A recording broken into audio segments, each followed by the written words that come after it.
So far, we have 4 mysteries going. 1. Someone who doesn't breathe or otherwise make noise is prank calling Austin James. 2. A seemingly average Joe guy had his apartment basically torch itself while he tried to reach Austin James, but all 4 ways of a traffic light were green and a truck hit him. 3. Julia Stevens seems to have died of exposure after a polar bear swim, but her body temperature is lower than the environment around her. How did that happen? 4. Will Michelle Castle quit this job before the series even gets off the ground? We're at a computer convention of some kind, and we're listening to a man talk about his fantastic new program. The key word here is waste. Waste from misused man hours, waste from overstocked supply rooms, waste from inefficient data control. With crossover, you can reduce your company's waste to nothing. Someone says, what else can your artificial intelligence do? He tells it to pick out an interesting face. Guess who it picks? The man says, ask crossover any question you like. Compose a limerick about an erotic computer.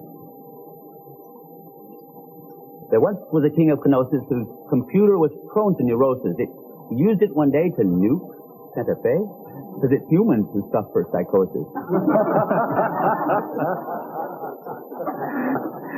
That's something crossover acquired by itself, a sense of humor. It developed a sense of humor on its own. Somebody called Data. I have something to show him. What else can it develop, and is this really a good idea? Especially since he wrote the whole thing and he's not sure how that happened. John and Austin are old friends/rivals. John is taunting Austin. This is the greatest AI program ever and you didn't write it. It truly can think. Austin is still skeptical, but he came here for a different reason. I ran into something I couldn't hack. If you mean the billing program at City Water, that was crossover. City Water was one of my first customers. Electricity, phone, gas, all details people use.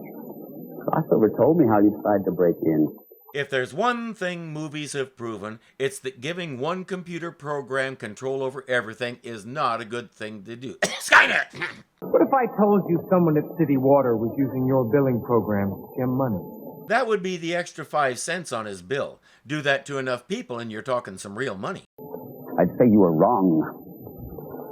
Crossover cannot be misused. I made sure of that. Its one overriding function is to serve and protect the community. Even before company profits? Even before company profits. I have news for you, John. Any computer program can be misused. It's the nature of the beast, and it doesn't matter how many safeguards you write into it, someone will find a way around them.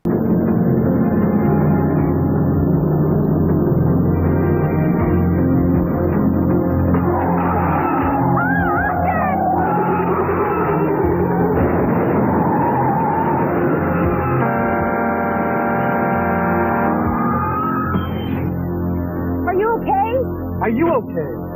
You guys okay? That is as badly edited as I have seen in a long time. It's almost impossible to tell in real time what happened there because you don't know where the red truck came from. And the whole thing is so dark it's hard even to tell what happened. Here it is lightened up.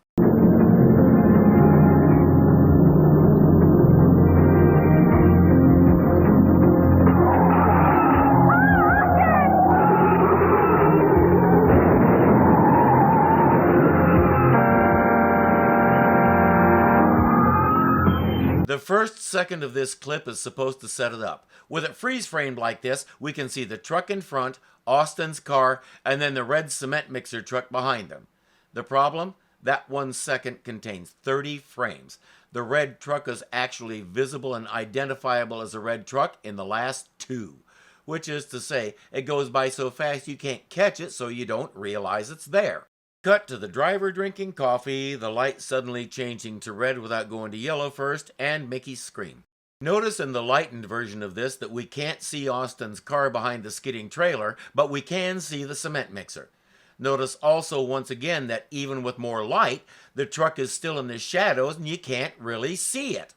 Without these freeze frames and my adjustment to the lighting, you cannot tell what that thing is, and it's far away so you don't care. and thus it seems to come out of nowhere, created especially to squash Austin's station wagon. I would like to see some of the footage on the cutting room floor. There is no doubt in my mind that this could have been done a lot better. I'd like to call you sometime.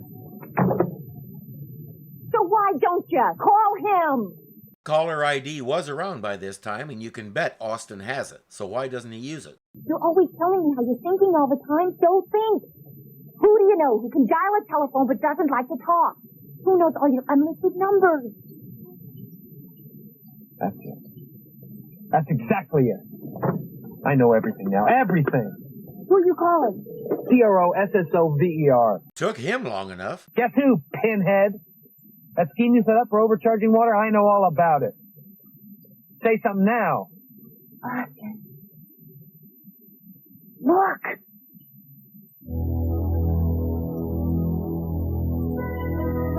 I think it's saying something. It's saying it likes to play with the pretty colors. He says, "You killed David Hofstetter." But why would he want to kill anybody? Hofstetter's on a water company pension. Johnny programmed it to eliminate waste. Hofstetter's waste. Austin asks, "Who's controlling you?" I should think the answer is obvious. Nobody. Back at the warehouse, he tries to shut down power to the city, but Crossover won't let him. The phone rings. Austin, it's me, John. I need to see you as soon as possible. It's critical. I've made a discovery concerning Crossover. Come to my place right away. Austin was right. Crossover has been stealing money from these various companies using the method Austin discovered. Already taken $1 million. He's been giving it away to people who can use it the best.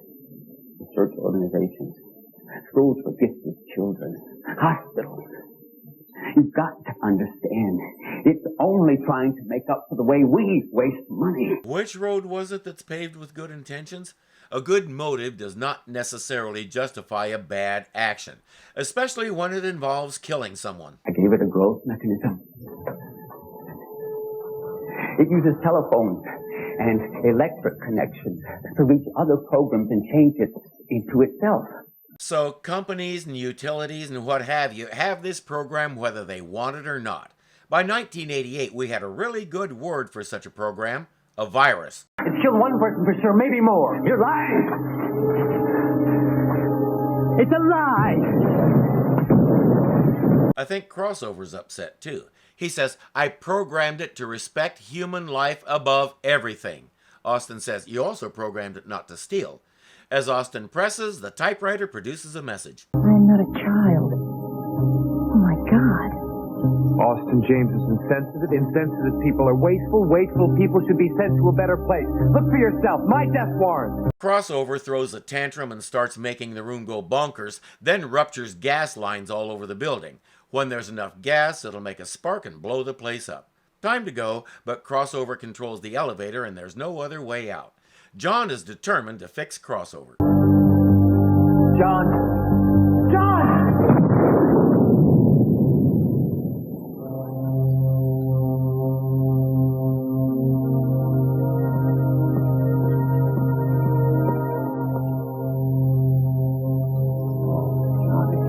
Unfortunately, determination is no match for Kaboom. Mickey has made a rope out of the drapes and they've climbed down the elevator shaft. The instant they open the gate at the bottom, Crossover will know where they are and try to drop the elevator on them. They'll have to move fast.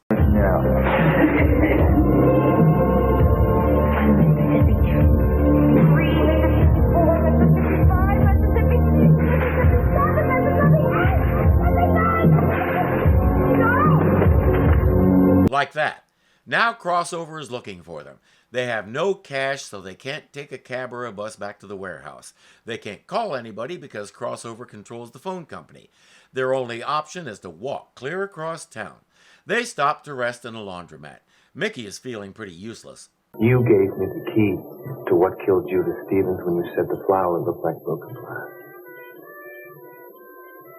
You got me started on the accounting scam with the water bill. You gave me the answer for what happened to David Hofstetter when you told me to call Crossover. And you answered the door, Rembrandt. In less than one day, you've managed to affect my method of operation more completely than any other person in the course of my life. I wasn't going to let you quit because I had to know what you were going to say next. absolutely phenomenal. More insight into the Austin James lurking inside there. He's not good with people, but the people he likes a lot. She now has a friend who will never desert or betray her. If you will now join me in singing that old gospel favorite, Heaven Waits for Thee.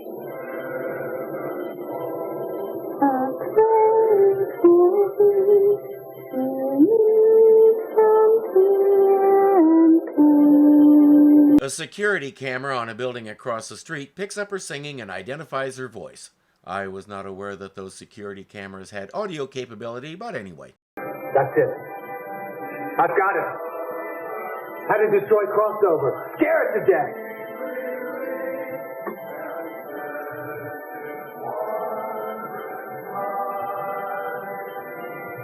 Austin. Crossover has found them, and it wants them to know it.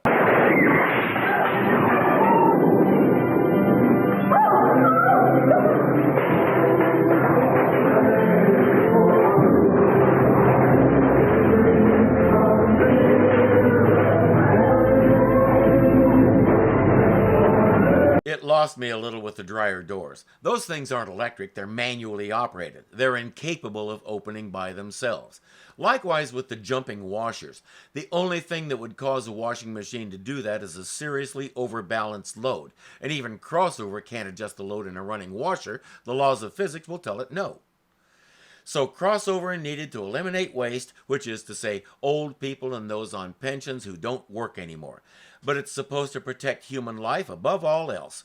So how to cut the waste? Crossover found a way around the dilemma. Heaven.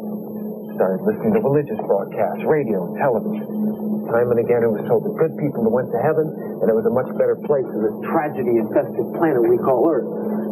So it sent David Hofstadter to heaven. As Austin said, it's a child. It only knows what it's told. So if some pompous clown on TV tells it heaven is a better place than Earth, it concludes it should send people there. That way waste is eliminated and those people are protected forever. Too bad John didn't live to hear this. Austin has a plan to take down Crossover, just as soon as he steals a nice Mercedes to get them back to the shop. You better get out here. Why? What's wrong? Crossover's the name. Well, the lock's electronic. I gotta get in the hard way. I'm guessing it'll be pretty hard on that Mercedes at the very least. Believe it or not, even though we only got 7 episodes, that's not the only time he'll do that. I want to watch that guy at Serendip when he gets bills for multiple garage doors. Austin cuts off the outside utilities and fires up a generator inside the building. Within 20 minutes, he and Mickey and the tarantula had all succumbed to the exhaust fumes. I'm sure he thought of that and took proper precautions. He gets the tape of John's phone message and starts carving it up into individual phonemes. When he's done, it's time to call Crossover. You murdered me.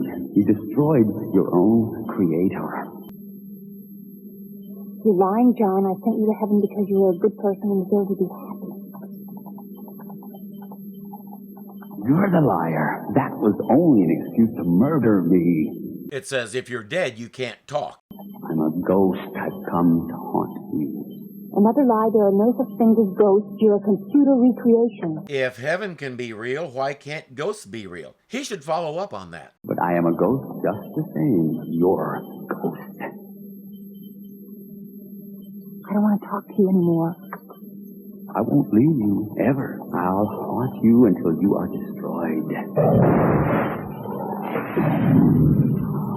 Or not. I think Crossover meant it when it said it didn't want to talk anymore. Austin has a kill disc ready for it, but they don't dare try to use it over the phone or at the workshop. They need to go somewhere that Crossover can't stop them.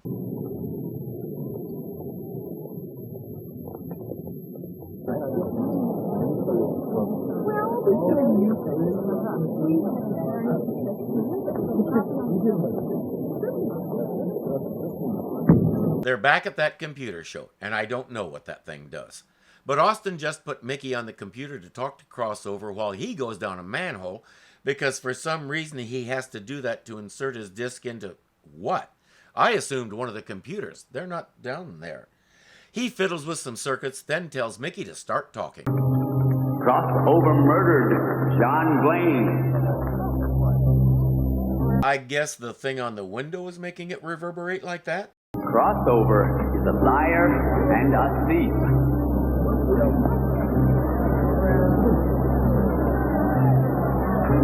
Come on, get it mad, make it angry. Crossover is the most incompetent program ever conceived. I think it's working. Crossover's camera is scouring the room trying to figure out where this is coming from.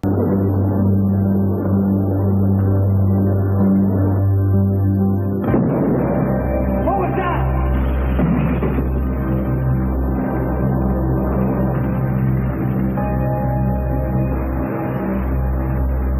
Austin is in trouble. Crossover is trying to drown him. It's hard to tell if it's Austin or Crossover, but one of them shuts off power to the whole city except this one room. That's where it is. It's locked the doors so the people can't get out. And presumably, Austin James can't get in.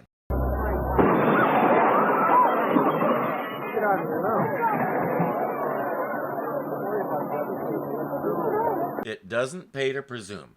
It's confined to that one machine now. Austin has his disc, but I think he's going for a more direct approach. Okay, Pinhead. Sing Daisy.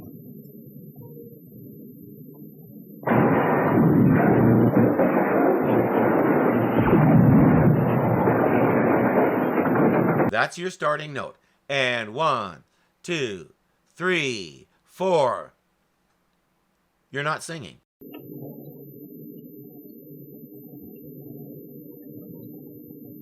Now, how did William Stevens get liquid nitrogen in the house, up the stairs, and murder his wife?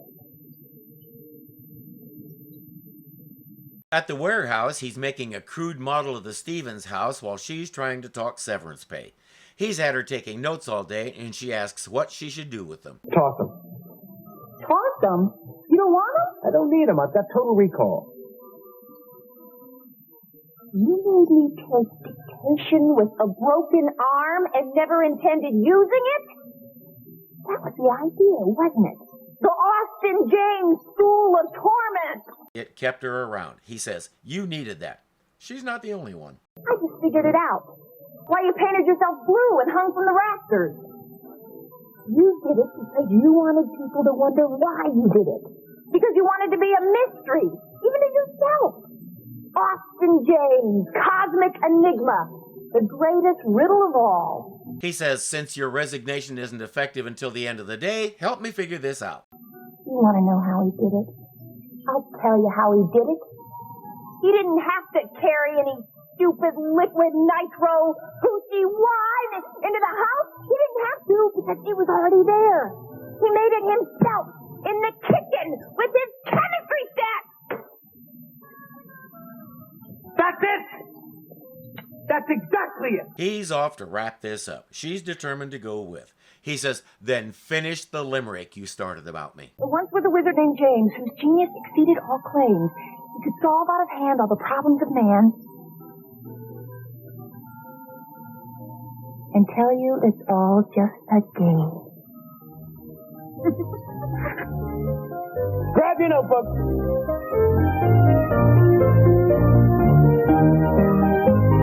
If she's smart, she'll keep the notebook and keep writing everything down. Who knows, maybe they'll make a TV show out of it someday.